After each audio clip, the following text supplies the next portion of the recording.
เจ้าบ่าวอุดรภูสวัสดิ์และก็เจ้าสาวสุนีทิพย์ลาวันซึ่งได้เป็นนาทีอันเป็นสีนิมคุณกันแล้ว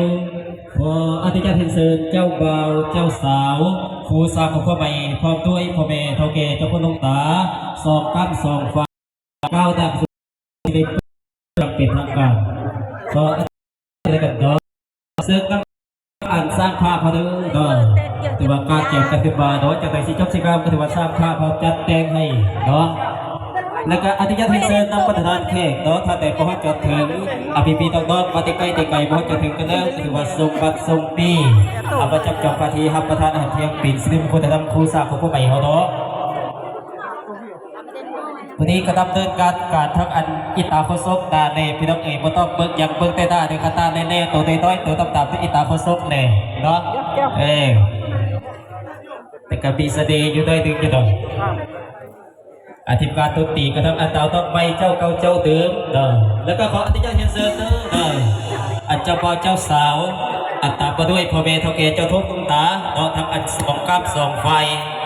ถือว่าจับมือที่แขนก้าวหน้าขึ้นสู่พิธีโอกาสนี้ผู้ที่ได้เปิดพิธียังเป็นทางการเนาะ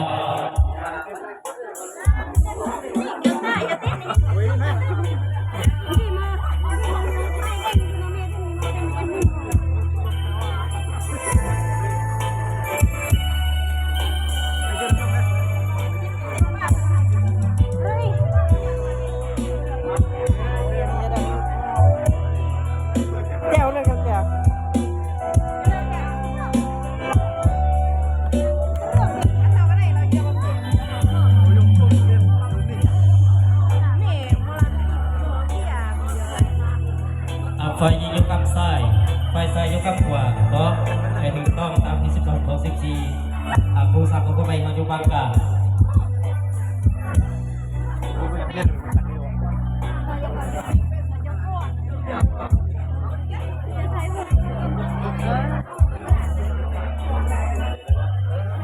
เฮ็ดสีเสลียงกันใส่ได้ดึงเนาะแต่ว่าไฟยิงไหลก็ถือว่ายับย้ายใส่สวยกันทั้งไฟใส่กระเดกระดีเนาะอาจจะได้ถือว่าเป็นทงเป็นเดียวก็ได้ถ้าเป็นมุกบ้านลานเมืองต้องกันแล้ว